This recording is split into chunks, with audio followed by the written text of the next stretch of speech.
அனைவருக்கும் வணக்கம். அருப்புக்கோட்டை அண்ணாமலையார் ஜோதிடர் நிலையத்திலிருந்து உங்கள் ஆஸ்தான ஜோதிடர் ஜெய்சங்கர் பேசுகிறேன். இப்போ அந்நியத்தில் திருமணம் யாருக்கு நடக்கும் அப்படின்னா, ஒருத்தருடைய ஜாதகத்தில் லக்கணத்திற்கு 7 அல்லது ராசிக்கு 7 பாவக்கிரகம் நின்று இன்னொரு பாவக்கிரகத்துடைய சாரத்தை வாங்கியிருந்தால் அவங்களுக்கு அந்நியத்தில் தான் திருமணம் நடக்கும். சரிங்களா?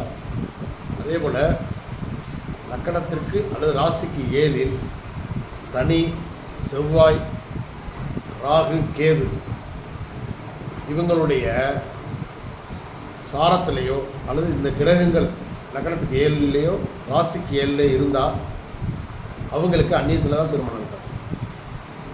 அதே போல் ரிஷபம், துலாம், மகரம் இந்த 3 லக்கணங்களை அல்லது ராசி சந்திரன் இருக்கக்கூடிய ராசிகளை குரு பார்த்தால் அவங்களுக்கும் அந்நியத்தில் தான் திருமணம். நன்றி, வணக்கம்.